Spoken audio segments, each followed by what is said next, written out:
The bartender slid another drink across the polished mahogany, and Tessa Lawson caught it without looking up, her fingers wrapped tight around the glass as she tried to ignore the pounding headache forming behind her eyes.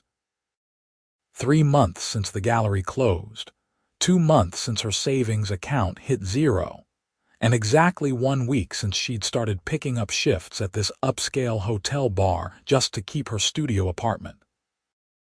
The irony wasn't lost on her that she was now serving overpriced cocktails to the same type of wealthy patrons who used to buy her paintings. "Excuse me," a deep voice said, pulling her attention from the lime she was slicing. "Could I get a scotch, neat?" She looked up and felt something shift in her chest, though she immediately pushed it down. The man was tall, broad-shouldered, with dark hair that looked effortlessly styled and sharp green eyes that seemed to assess everything in a single glance. He wore a suit that probably cost more than her monthly rent, the kind of custom tailoring that screamed money without being flashy about it. She'd seen plenty of wealthy men come through here, but something about this one made her pause.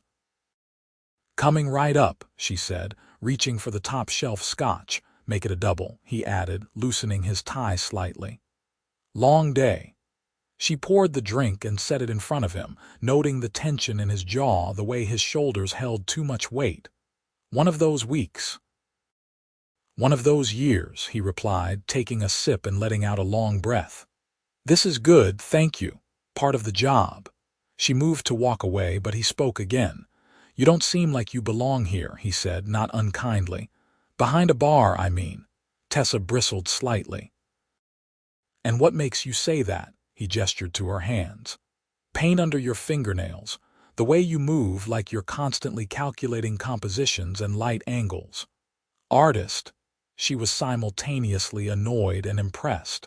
"Painter, or I was. Now I'm a bartender who paints on weekends." "Rough economy for artists, rough economy for everyone who isn't already rich," she said, more sharply than intended. She immediately regretted it, plastering on a professional smile. "Sorry. Like you said, long day." But he didn't look offended.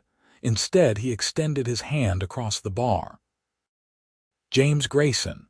She shook it, noting the firm grip, the calluses that suggested he did more than sit behind a desk. "Tessa Lawson." "Nice to meet you, Tessa Lawson." He took another drink, studying her with those intelligent eyes. "What if I told you I might have a proposition for you?" Every warning bell in her head went off. "If this is going where I think it's going, I'm not that kind of bartender." To her surprise, he laughed, a genuine sound that transformed his serious face. "Not that kind of proposition. I need someone to paint a series of pieces for my office building. Large-scale works, modern but warm. I've been looking for an artist with raw talent who hasn't been completely commercialized yet." Tessa's heart jumped, but she kept her expression neutral. She'd been burned before by promises from wealthy collectors who wanted free work or expected her to compromise her vision. "And you determined all this from paint under my nails." "I determined it from the way you arranged the glasses behind the bar earlier. The color gradient, the spacing. Most people wouldn't notice, but I did. It's artistry in the mundane." He pulled out a business card, sliding it across to her. "Think about it. Come by my office tomorrow if you're interested. The pay is substantial." She picked up the card, her fingers trembling slightly. "James Grayson, CEO, Grayson Properties." Her eyes widened. Grayson Properties owned half the commercial real estate in the city, including the luxury building where the bar was located. "You're serious," she said slowly. "I'm always serious about business." He finished his drink and stood, pulling out his wallet. He left $200 bills on the bar for a $20 drink. "Tomorrow, 10 in the morning. The address is on the card." Then he was gone, leaving Tessa staring at the business card like it might disappear if she blinked. The next morning, Tessa stood in front of the gleaming glass tower that housed Grayson Properties. second-guessing everything about her outfit, her portfolio, her entire existence. She'd barely slept, spending most of the night updating her portfolio website and practicing what she'd say. The building was even more intimidating up close, all modern architecture and implied wealth. The lobby was pristine, with marble floors and a waterfall feature that probably cost more than her art school tuition. The receptionist, a polished woman with perfect makeup, smiled professionally. "Tessa Lawson for James Grayson," she said, trying to sound more confident than she felt. "He's expecting you. 42nd floor, elevator on your right." The elevator ride felt like flying, her stomach dropping as the city spread out below through the glass walls. When the doors opened, she stepped into a reception area that was all clean lines and expensive art. A young man in a crisp shirt greeted her immediately. "Miss Lawson, please follow me. Mr. Grayson is finishing up a call." She followed him through a corridor lined with abstract paintings, her artist's eye automatically cataloging techniques and styles. Then they entered an office that took up the entire corner of the building, windows on 2 walls offering a breathtaking view of the city skyline. James stood with his back to her, phone pressed to his ear, gesturing as he spoke. "I don't care what the contractors say, Michael. We're not cutting corners on the foundation. Either they do it right or we find someone else." He paused, listening. "Good, I want daily updates." He hung up and turned, his expression shifting when he saw her. "Tessa, you came.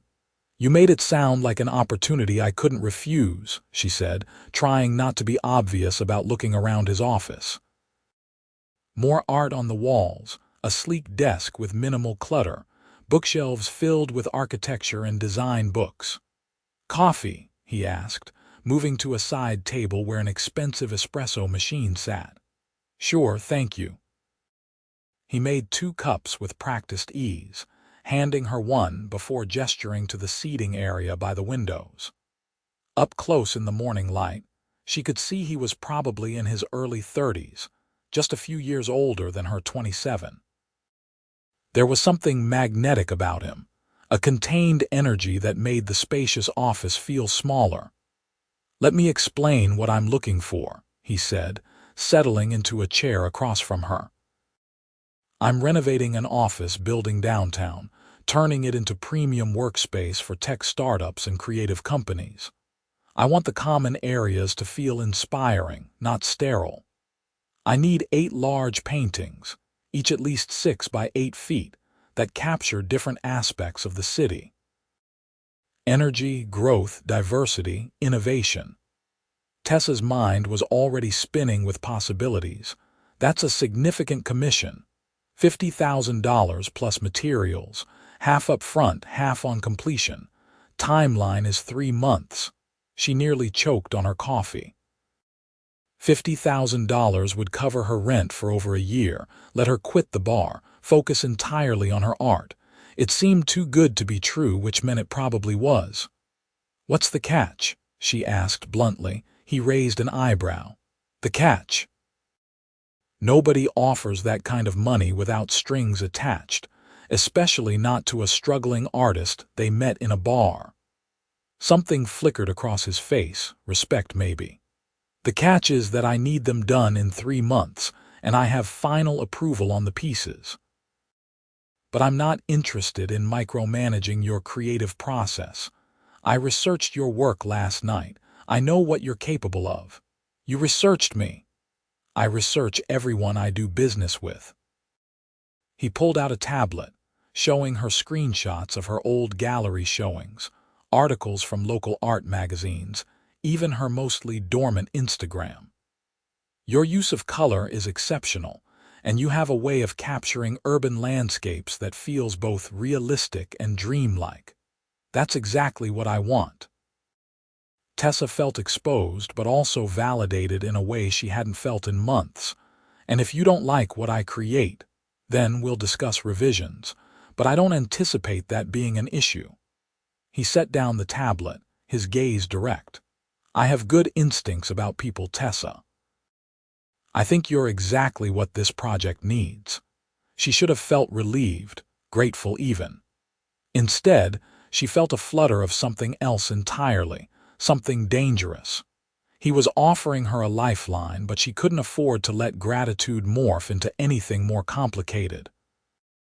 This was business, nothing else. "When would I start?" she asked.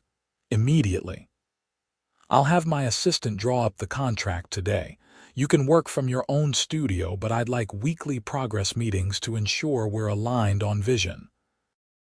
"Weekly meetings," she repeated, wondering if spending time with him was going to be a problem. Already she found herself noticing things she shouldn't, like the way his hands moved when he talked, the intensity in his eyes when he focused on something. "Is that an issue?" "No," she said quickly. "No issue. Just want to make sure I understand the terms." They spent the next hour going over details, James showing her the building plans, discussing the specific spaces where the paintings would hang, the lighting conditions, the overall aesthetic he was going for. He was detail-oriented but not controlling, asking her opinion on placement and themes. It was the kind of collaborative process she'd always wanted with a client. By the time she left his office with a signed contract and a check for $25,000 in her bag, her head was spinning. This was going to change everything. She could breathe again, focus on her art, maybe even start rebuilding her career. She just needed to keep things professional with James Grayson. No matter how attractive he was, no matter how much his attention made her feel seen in a way she hadn't felt in years. This was business. 3 weeks into the project, Tessa's studio had transformed into organized chaos.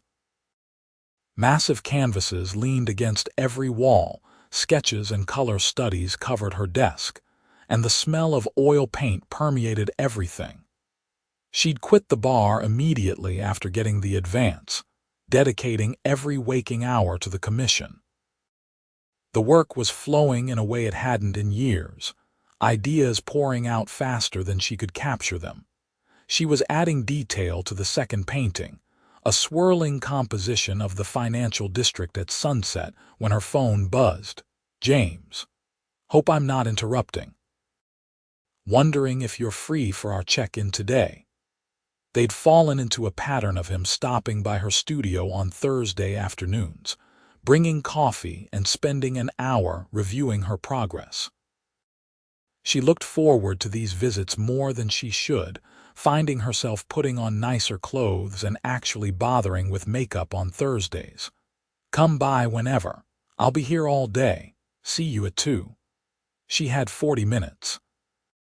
Tessa cleaned her brushes, tried to make the studio look less like a disaster zone, and changed out of her paint-splattered shirt into a simple black sweater. She told herself it was about being professional, but she knew she was lying. When James arrived at exactly 2, carrying 2 lattes and a bag from her favorite bakery, she felt that now familiar flutter in her chest. "You remembered I like the almond croissants," she said, taking the bag. "I remember everything you've told me," he replied, and there was something in his tone that made her look up sharply. But his expression was neutral as he moved to examine the canvases.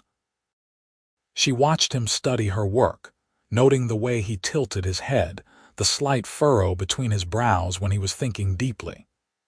These past weeks, she'd learned things about him beyond the CEO persona.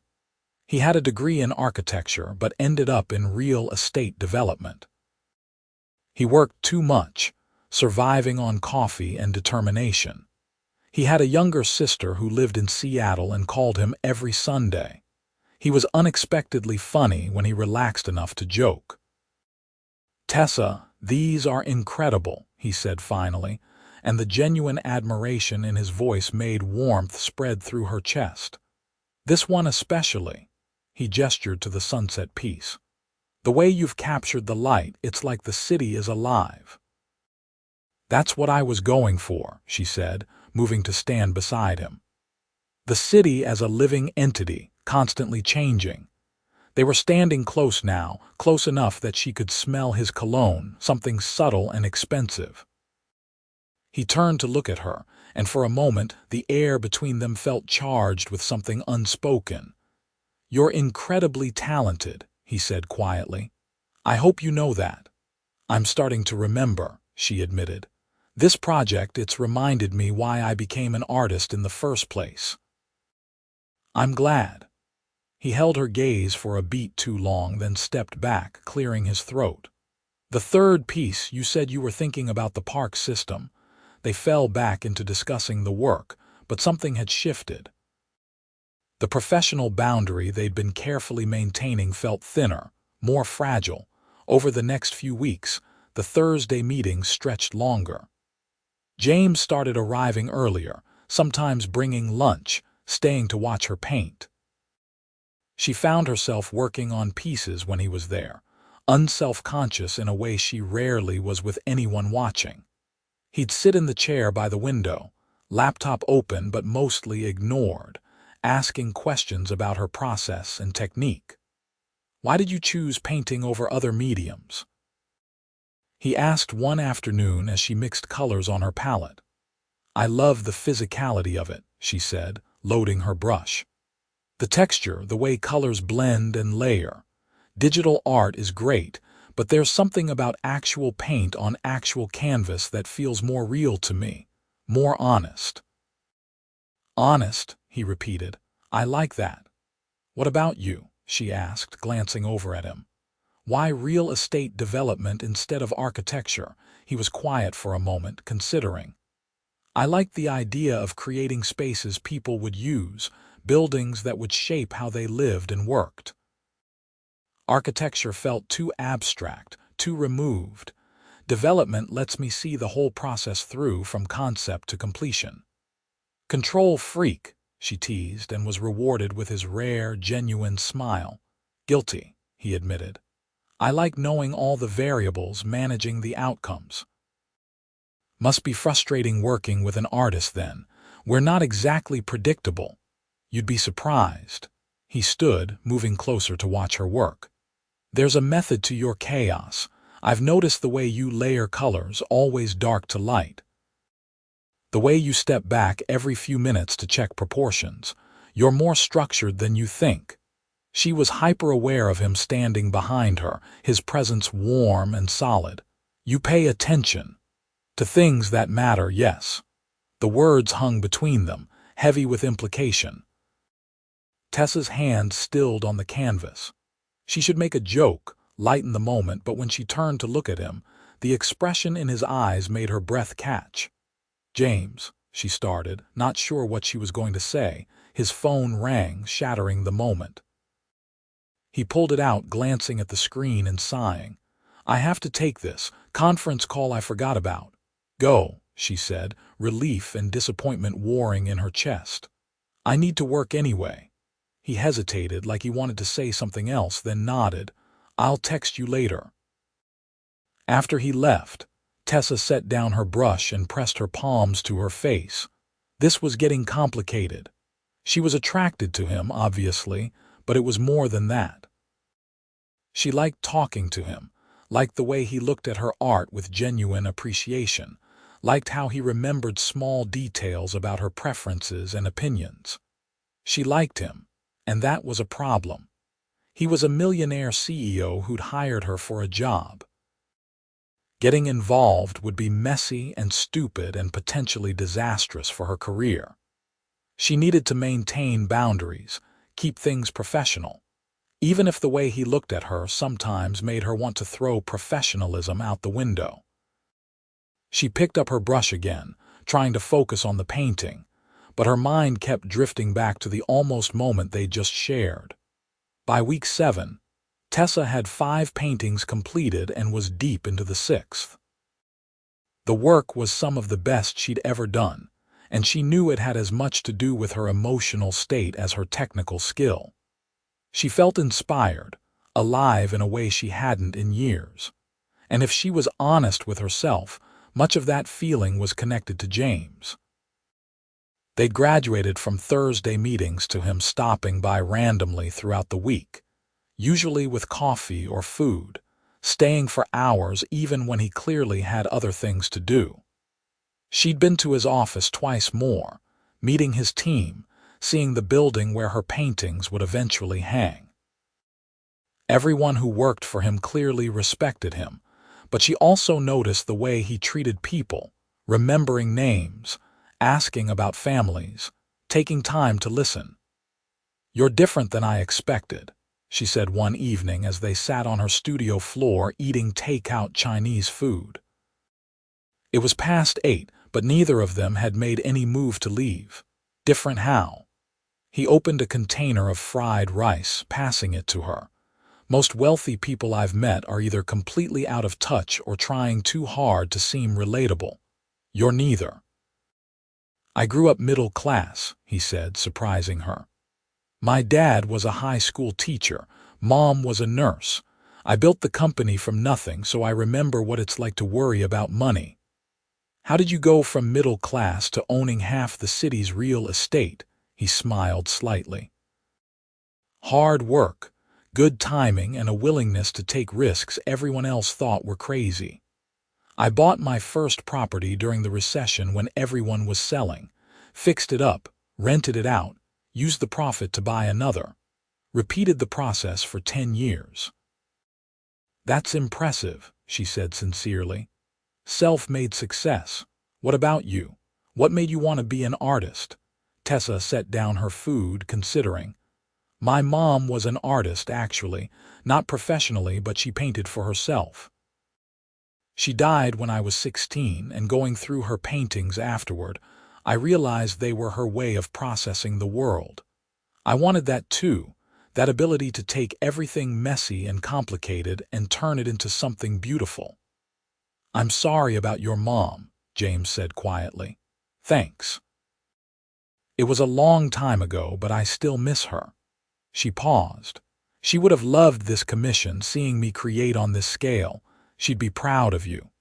The sincerity in his voice made her chest tight.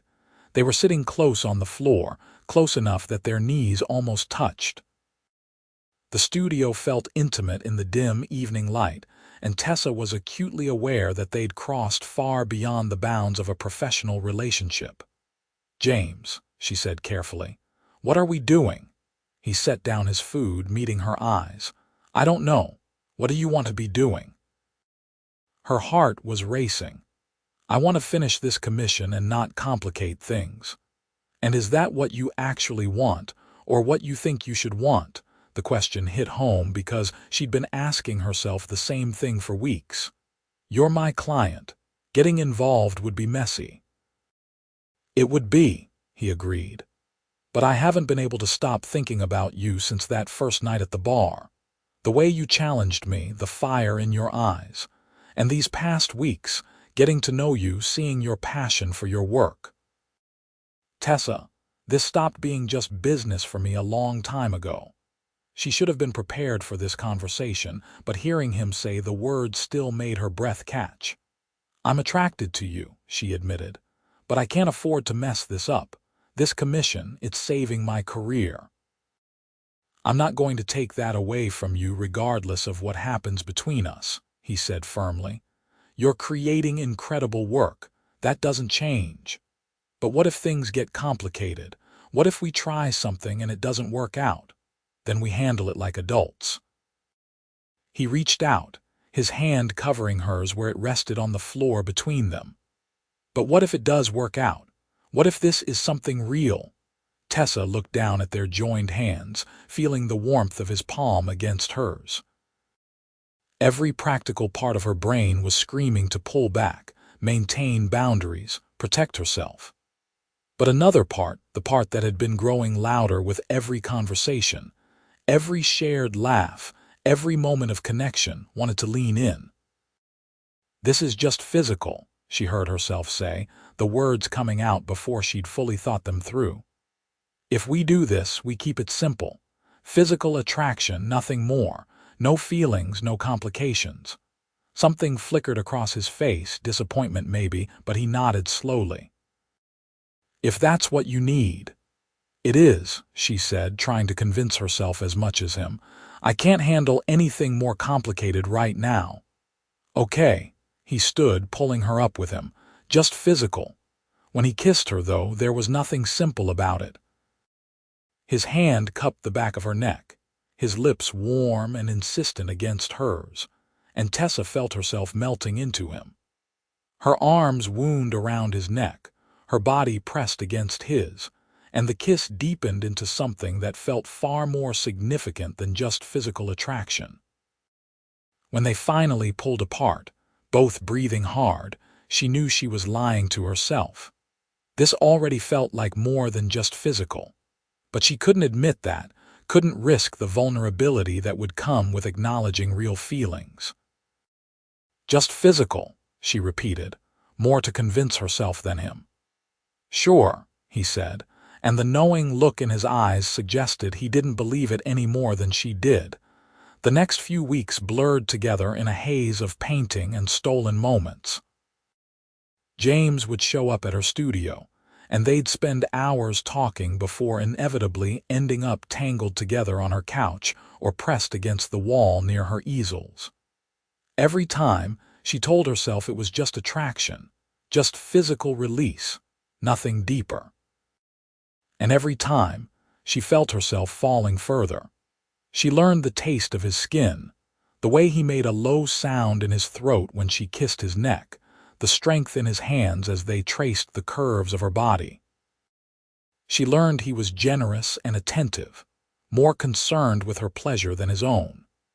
She learned the vulnerability in his eyes after, when they lay together in the dim light of her studio, her head on his chest listening to his heartbeat.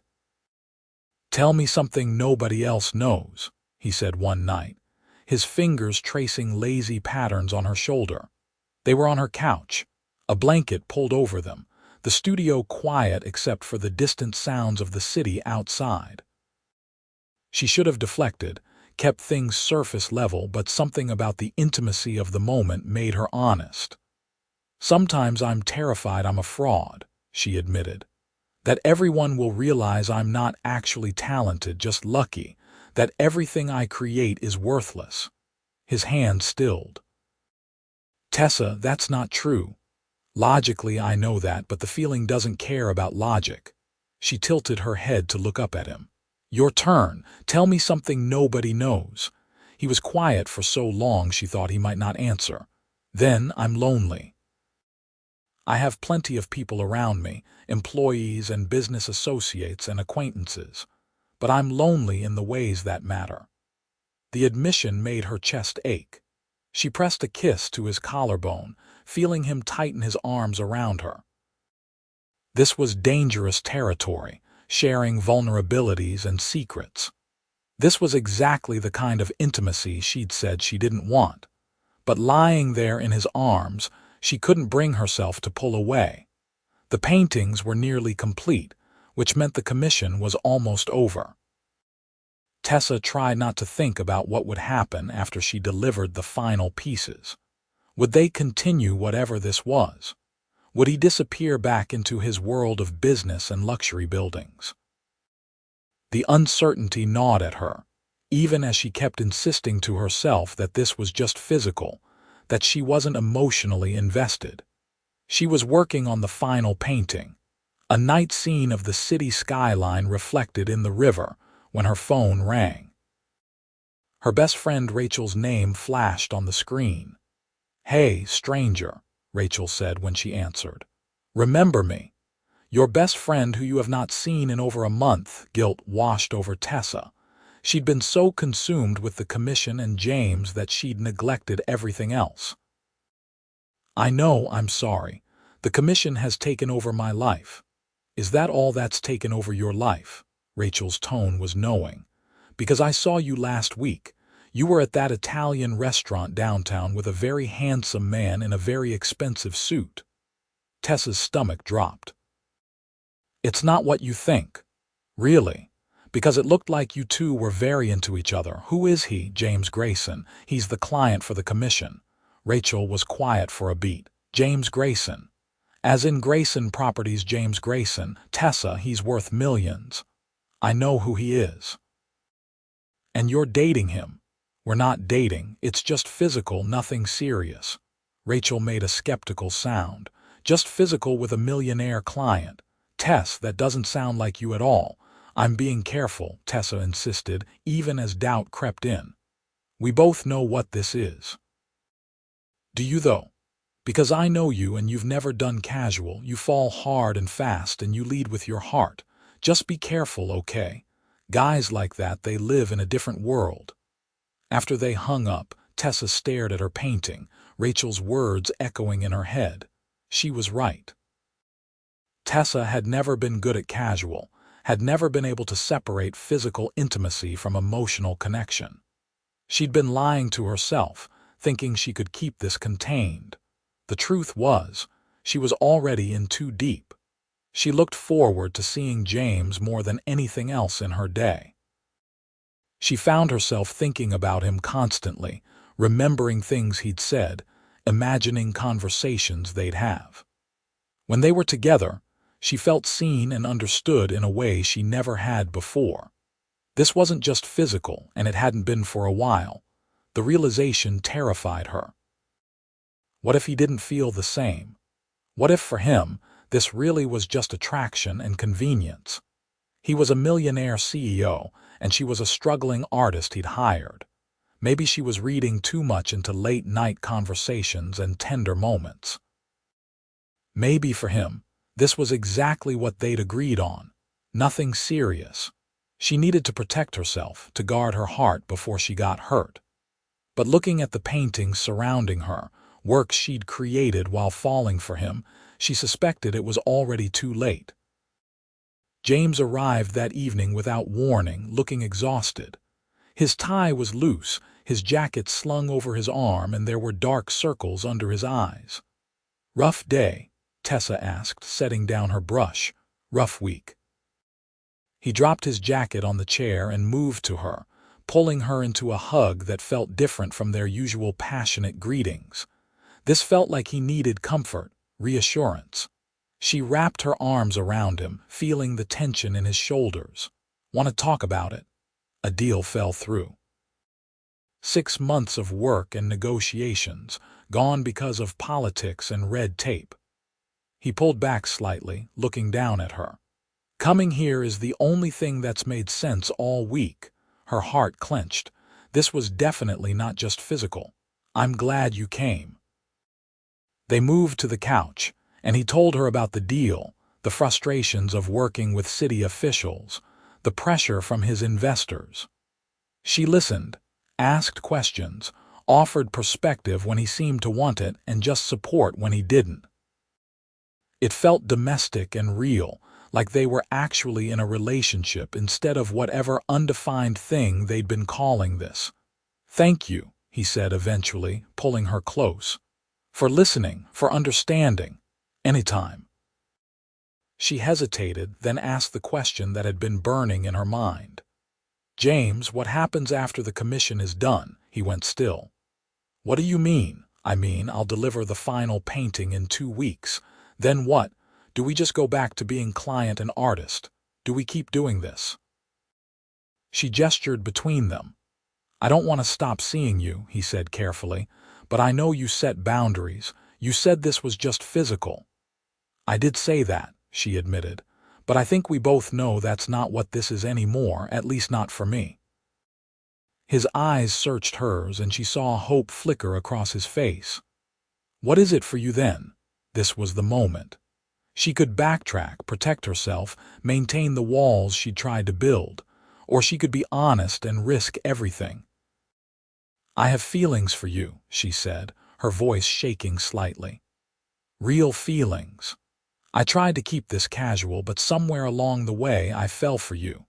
The way you look at art, the way you remember little details about people, the way you talk about building things that matter. The way you kiss me like I'm precious, all of it." James's hand came up to cup her face, his thumb brushing her cheekbone. "Tessa, I've had feelings for you since that first night at the bar. I agreed to keep things physical because I thought that was all you'd give me, but I've wanted more this entire time." Relief and joy rushed through her. Really, really. He kissed her softly. I'm completely gone for you.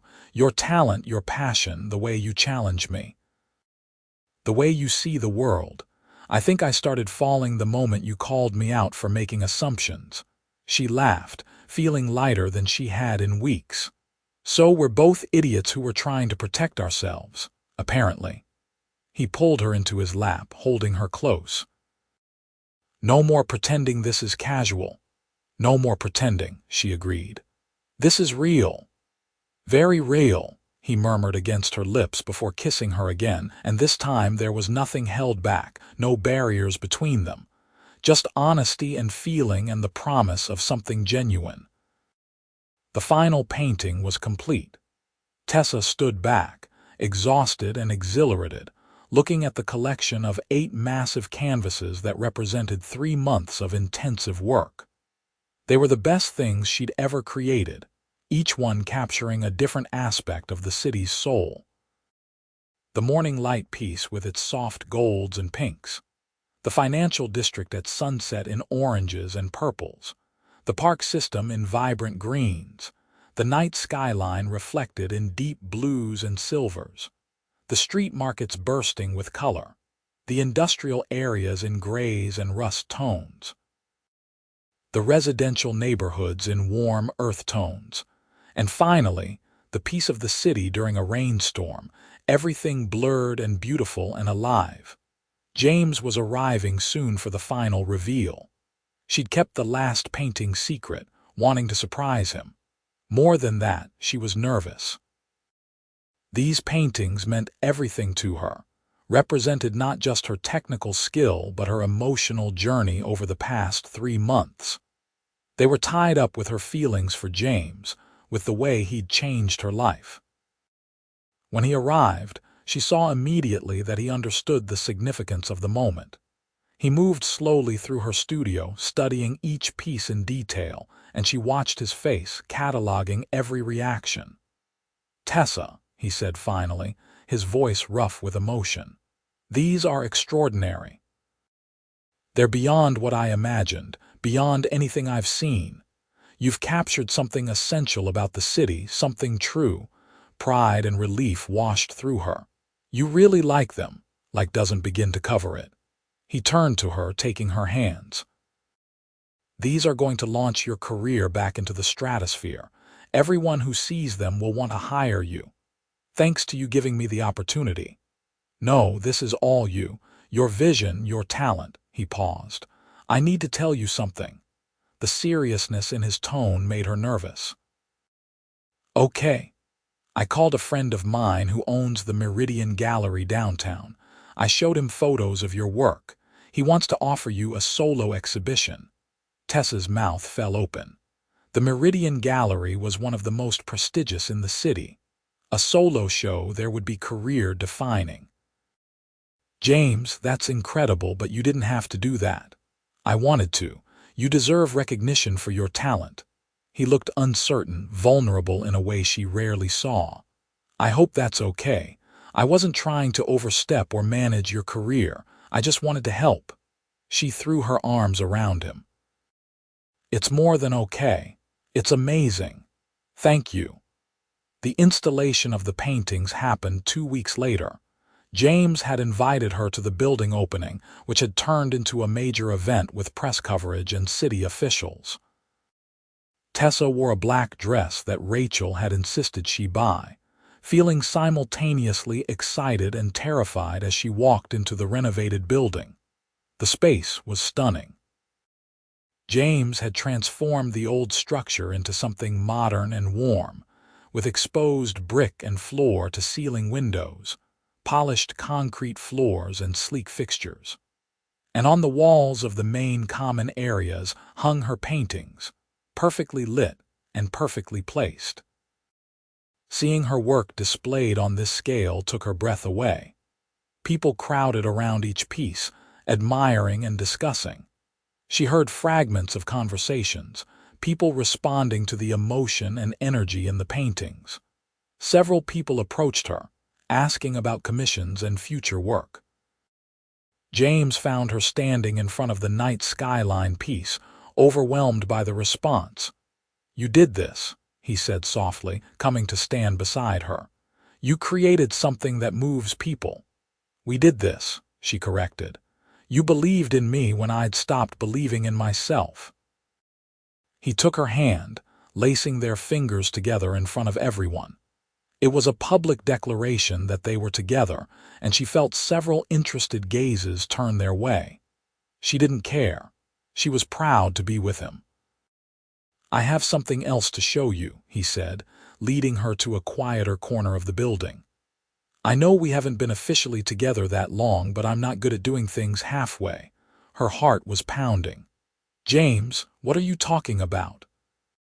He opened a door to reveal a large, light-filled space with north-facing windows and high ceilings. "I designed this space specifically as an art studio. It's yours if you want it. Rent-free for as long as you need. I want you to have a place where you can work without worrying about money or space constraints." Tessa felt tears spring to her eyes. The studio was perfect, exactly what she'd always dreamed of. But more than that, it represented James understanding what mattered to her, supporting her dreams in a tangible way. "This is too much," she whispered. "It's not enough," he said, pulling her close. "You've changed my life, Tessa. Before you, I was just working, just building things because it was what I did. You reminded me why I started, why creating spaces matters. You made me feel things I'd stopped letting myself feel. You did the same for me," she said through tears. "You made me believe in my work again, in myself." He kissed her then, slow and deep, and she felt the truth of what they had. This wasn't about money or status or convenience. This was real love, the kind that made you better, that made you want to be brave. The months that followed were the happiest of Tessa's life. Her show at the Meridian Gallery was a massive success, with 3 major sales and coverage in national art publications. Commissions started pouring in, and she found herself in demand in a way she'd never experienced. She moved into the studio James had created for her, filling it with canvases and color and light. But more important than the career success was what she had with James. They settled into a relationship that felt both exciting and comfortable. She learned his routines and quirks, the way he always made his bed with hospital corners and couldn't function before his morning coffee. He learned hers, that she needed quiet to work but loved music while cleaning, that she was grumpy when hungry and anxious before showing anyone new work. They had their first real fight 3 months in, about her accepting a commission that would require her to travel for 2 weeks. He'd been supportive, but she'd sensed his reluctance and finally confronted him about it. "I just worry," he admitted, "that you'll realize you don't need me anymore. That once your career takes off, you'll outgrow this." "James, I fell for you when I was broke and desperate," she said, taking his hands. "I'm not with you because of what you can do for my career. I'm with you because you make me laugh, because you challenge me. Because when I'm with you, I feel completely myself. Success doesn't change that." He pulled her close, and she felt the tension drain from his body. "I'm sorry. I know that's my insecurity talking." "We all have them," she said gently. "But you need to trust that I'm here because I choose to be, not because I need to be." They worked through it, learned to communicate better, to voice concerns before they festered. It wasn't always easy, but it was real and honest and worth the effort. She met his sister Emily when she visited from Seattle, a warm woman with James's eyes and a wicked sense of humor. They bonded immediately over embarrassing stories about James's teenage years. "He's different with you," Emily told Tessa privately. "Lighter. I haven't seen him this happy in years." "He makes me happy too," Tessa said, meaning it completely. James met her father and stepmother at a dinner that Tessa had been nervous about for weeks. Her dad was a practical man who never fully understood her artistic career, and she worried he'd judge James for his wealth or their age difference. Instead, her father had pulled her aside at the end of the night. "He's a good man," he said simply. "He looks at you like you hung the moon. And more importantly, he respects your work. That matters." A year into their relationship, James took her back to the hotel bar where they'd first met. She thought it was just dinner, but when they arrived, she noticed the bar had been closed for a private event. Candles lit the space, and soft music played from hidden speakers. "What's going on?" she asked, confused. James took both her hands, and she saw he was nervous, actually nervous in a way she'd rarely seen. "A year ago, I walked into this bar exhausted and cynical, thinking about nothing but work and problems. And then I met you, this fierce, talented woman who called me on my assumptions and saw through all my defenses. You changed everything, Tessa." Her heart was racing as he dropped to one knee, pulling a small box from his pocket. "I know we said we'd take things slow. I know we agreed to be practical, but I've never been good at doing things halfway, and I love you too much to wait any longer. Tessa Lawson, will you marry me?" The ring was perfect, an emerald surrounded by small diamonds that caught the candlelight. But more perfect was the expression on his face, the hope and love and vulnerability. "Yes," she said, her voice breaking. "Yes, absolutely yes." He stood and kissed her, and she felt complete in a way she'd never imagined possible. This man who'd walked into her life when she was at her lowest had become her partner, her love, her home. They were married 6 months later in a ceremony that was elegant but intimate, just close friends and family. Tessa wore a simple white dress and carried wildflowers. James cried when he saw her walking down the aisle, and she cried through her vows. Emily was her maid of honor, and James's best friend Michael was his best man. "I promise to support your dreams," James said during his vows, his voice thick with emotion. "To believe in you even when you doubt yourself. To be your partner in building a life full of color and light and love." "I promise to keep you grounded," Tessa said, laughing through tears. "To remind you what matters beyond business. To love you on the hard days and the easy days. To be your home." The reception was held in the building where her first paintings hung, coming full circle to where their professional relationship had begun. They danced under the artwork, surrounded by people who loved them, and Tessa felt overwhelmingly grateful for the journey that had brought them here. Their life together unfolded in ways both expected and surprising. Tessa's career continued to flourish, with gallery shows and commissions keeping her constantly busy. James expanded his company, but made a conscious effort to maintain work-life balance, making sure they had time together. They traveled, exploring cities and taking inspiration from different cultures and landscapes. They bought a house with huge windows and space for her studio, spending weekends painting while he worked on architectural sketches. 2 years into their marriage, Tessa discovered she was pregnant. They talked about children but hadn't been actively trying, and the news filled them both with joy and terror. "What if I mess this up?" James asked one night, his hand on her growing belly. "What if I don't know how to be a good father?" "You'll figure it out," she assured him. "Just like we've figured out everything else. Together." Their daughter Rose was born on a sunny spring morning, tiny and perfect with James's green eyes and Tessa's dark hair. Watching James hold their daughter for the first time, the awe and love on his face, Tessa felt her heart expand in ways she hadn't known were possible. Parenthood was exhausting and wonderful, full of sleepless nights and small miracles. James was a devoted father, taking paternity leave and learning to change diapers and soothe midnight cries. Tessa learned to paint with a baby carrier strapped to her chest, creating some of her most emotional work during those early months of motherhood. When Rose was 2, They had a son they named Henry, and their family felt complete. The house filled with toys and laughter and the chaos of small children. Tessa's studio became a playroom in the afternoons, with tiny handprints sometimes ending up on her canvases. She didn't mind, finding beauty in the unexpected contributions. "Remember when you insisted this was just physical?"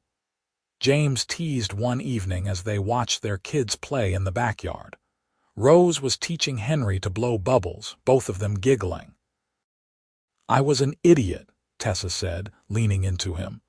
"I was so scared of getting hurt that I almost missed out on all of this. I'm glad you changed your mind.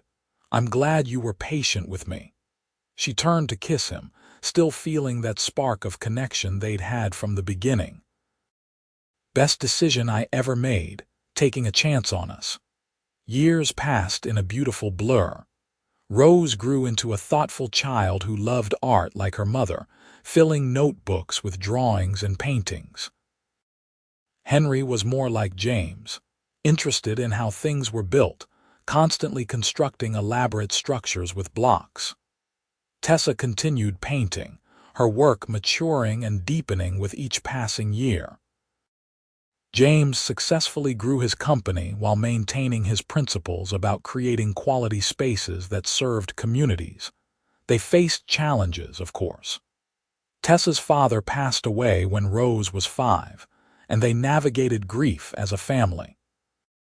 James had a health scare that turned out to be minor, but reminded them both not to take their time together for granted. They went through phases where work consumed too much attention and had to consciously rebalance. But they always came back to each other, to the foundation of love and respect they'd built. On their 10th anniversary, James surprised her with a trip back to her old studio, the space where they'd first admitted their feelings. He'd kept the lease all these years without telling her, preserving it exactly as it had been. "Why?" she asked, looking around at the familiar space, now dusty with disuse. "Because this is where we began," he said simply. "Where you created those first paintings. Where we stopped pretending this was casual. I wanted to keep it to remember." She kissed him, overcome with emotion. "You're impossibly romantic, you know that, only with you." They made love in the studio, surrounded by memories and moonlight filtering through the windows. Afterward, lying tangled together, Tessa thought about the journey they'd taken. From that first night at the bar to this moment, every step had led them here. "Thank you," she whispered. "For what?" "For seeing me when I was invisible, for believing in me, for loving me through all of it." "Always," he promised, pulling her closer. "In every version of our life, I'd choose you." Rose graduated high school with honors and announced her intention to study fine arts, making Tessa cry happy tears. Henry got into a prestigious architecture program, planning to eventually join his father's company. They were launching into their own lives, becoming the people they were meant to be. On the night of Rose's graduation party, surrounded by family and friends in their backyard, James pulled Tessa aside. "Remember when we met?" he asked, his arm around her waist. "I was so lost, drowning in work and loneliness. I had no idea that walking into that bar would change my entire life. I remember thinking you were too handsome and too rich to be trustworthy," she admitted with a laugh. "I was determined to keep things professional." "That lasted well," he teased. "About 5 minutes after you kissed me, I knew I was in trouble. I kept telling myself it was just physical, but I was already falling." He turned her to face him, his expression soft with love. "Best fall of my life." She looked around at the life they'd built together, their children laughing with friends, their home full of art and light. The garden they'd planted together, now mature and thriving, the evidence of nearly 2 decades of love and partnership. "I used to think success meant gallery shows and critical acclaim," she said quietly. "But what we have, this is the real masterpiece, the life we've painted together." Still the artist, James said, smiling, finding metaphors everywhere. Still the developer wanting to build everything that lasts. We make a good team. The best team, she agreed. They kissed as the sun set behind them, the golden light painting everything in warm tones.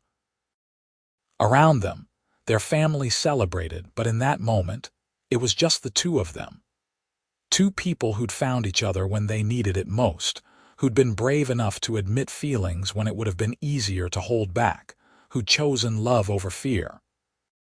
Tessa thought back to that first conversation, when she'd so foolishly insisted this would be just physical. She'd been protecting herself, trying to maintain control in a life that felt chaotic. But love had broken through those defenses, showing her that real connection required vulnerability and courage.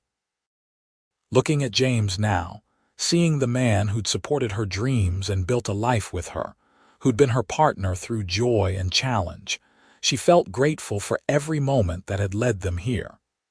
The late nights in her studio, the business meetings that turned into long conversations.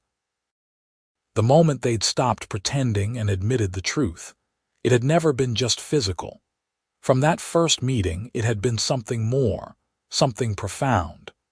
A connection that would shape both their lives, that would create a family and a future neither had imagined alone. Years from now, when their grandchildren asked how they met, Tessa would tell them the truth. About a millionaire who walked into a bar and saw not just a struggling artist, but a woman worth knowing. About a woman who tried to keep her heart safe, but found something worth the risk.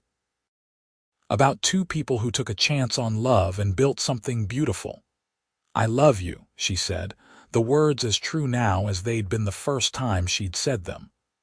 "I love you too," James replied, kissing her forehead. "Every day more than the day before."